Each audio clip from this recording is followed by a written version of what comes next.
ಬ್ಯಾಟ್ರಾಯನ್ಪುರದಲ್ಲಿ ರಾಜ್ಯದ ಮಂತ್ರಿ ಇದ್ದಾರೆ, ಅವರ ಭಾಗದಲ್ಲಿ ಕೆಲವು ಬಡಾವಣೆಗಳು ಯಾವ ರೀತಿ ಇದೆ.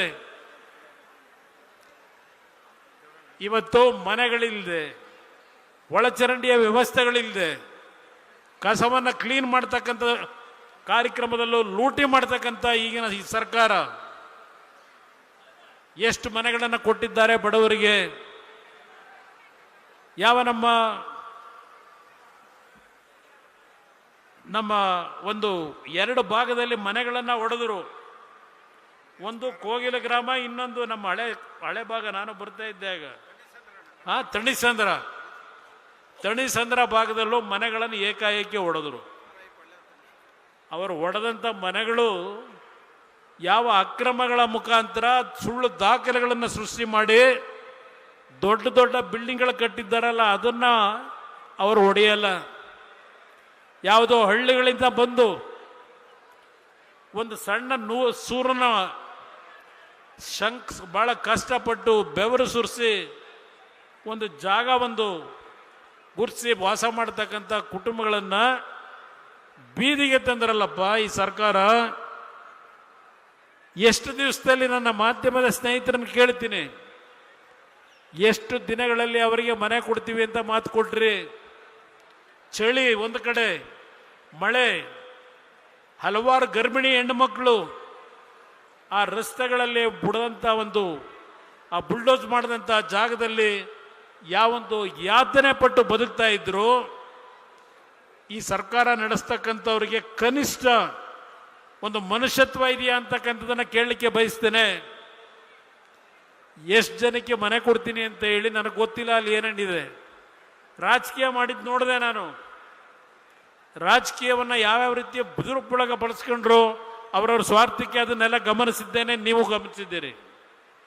ಆದರೆ ನಿಜವಾದಂಥ ಮನೆಗಳನ್ನು ಕಳ್ಕೊಂಡು ಸಾಲ ಸೋಲ ಮಾಡಿ ದುಡ್ಡು ಕೊಟ್ಟು ಯಾವನೋ ಸರ್ಕಾರದಲ್ಲಿ ಸುಳ್ಳು ದಾಖಲೆಗಳನ್ನು ಅಧಿಕಾರಿಗಳ ಜೊತೆ ಶಾಮೀಲಾಗಿ ಅವ್ರನ್ನ ದಾರಿ ತಪ್ಪಿಸಿದಂಥ ಕೆಲಸ ಏನು ಮಾಡಿದ್ರು, ಅವರ ಮೇಲೆ ಯಾರ ಮೇಲೂ ಆಕ್ಷನ್ ಇಲ್ಲ. ಪಾಪ ಇಲ್ಲಿರ್ತಕ್ಕಂಥ ಈಗಿನ ಸರ್ಕಾರದಲ್ಲಿ ಒಂದು ಚದರಕ್ಕೆ 100 ರೂಪಾಯಿ ಫಿಕ್ಸ್ ಮಾಡಿ ವಸೂಲಿ ಮಾಡ್ತಕ್ಕಂಥ ಸಿಸ್ಟಮ್ ತಂದಿರ್ತಕ್ಕಂಥ ಈ ವ್ಯವಸ್ಥೆಯನ್ನು ಇವತ್ತು ಮೌನವಾಗಿ ಅದಕ್ಕೆ ಬೆಂಬಲವನ್ನು ಏನು ಕೊಡ್ತಾ ಇದ್ದಾರೆ ಒಂದು ವರ್ಗದ ಜನ. ಇದಕ್ಕೆ ಫುಲ್ ಸ್ಟಾಪ್ ಆಗ್ತಕ್ಕಂಥದ್ದು ಬೇಕಿಲ್ವಾ? ಬೆಂಗಳೂರು ನಗರದ ನಾಗರಿಕರಿಗೆ ನನ್ನ ಮಾಧ್ಯಮದ ಸ್ನೇಹಿತರ ಮುಖಾಂತರ ಕೇಳಲಿಕ್ಕೆ ಬಯಸ್ತಾ ಇದ್ದೇನೆ. ಪ್ರತಿನಿತ್ಯ ಆ ಗುಂಡಿಯ ಸಮಸ್ಯೆ ಬಗ್ಗೆನೇ ಒಂದು ದೊಡ್ಡ ಚರ್ಚೆ. ನಾನು ಈ ರಾಜ್ಯದಲ್ಲಿ ಆಕಸ್ಮಿಕವಾಗಿ ಮುಖ್ಯಮಂತ್ರಿ ಆದಾಗ ಮೊದಲನೇ ಬಾರಿಗೆ ಇದ್ದಂಥ 18 ತಿಂಗಳಲ್ಲಿ ಸುಮಾರು 59 ರಸ್ತೆಗಳ ಅಗಲೀಕರಣ ಮಾಡಿ ಬೆಂಗಳೂರು ನಗರದ ಮೂಲಭೂತ ಸೌಕರ್ಯಗಳನ್ನು ಸರಿಪಡಿಸಲಿ ಪ್ರಯತ್ನ ಪಟ್ಟಿದ್ದೆ. ಬೆಂಗಳೂರು ನಗರದಲ್ಲಿ ಇಂಟರ್ಕೋರ್ ರಿಂಗ್ ರೋಡನ್ನು ಮಾಡಬೇಕು ಅಂತ ಹೇಳಿ ತೀರ್ಮಾನವನ್ನು ತೆಗೆದುಕೊಂಡೆ. ಮುಂದೆ ಬಂದಂಥ ಸರ್ಕಾರ ಏನೂ ಮಾಡಲಿಲ್ಲ. ಬಹಳ ಜನ ತಿಳ್ಕೊಂಡಿದ್ದಾರೆ. ನನ್ನ ಮಾಧ್ಯಮದ ಸ್ನೇಹಿತರು ಬೆಂಗಳೂರು ನಾಗರಿಕರಿಗೆ ಒಂದು ಸಂದೇಶ ಕೊಡಿ. ಜನತಾದಳ ಕೇವಲ ಗ್ರಾಮೀಣ ಪ್ರದೇಶದ ರೈತರಿಗೆ ಇರ್ತಕ್ಕಂಥ ಪಕ್ಷವಾಗಿ ನಾವಿಲ್ಲ. ರೈತರ ಜೊತೆಯಲ್ಲಿ ಬೆಂಗಳೂರು ನಗರ ಯಾವ ಕೆಂಪೇಗೌಡರು 500 ವರ್ಷಗಳ ಹಿಂದೆ ಕಟ್ಟಿದ್ದಾರೆ.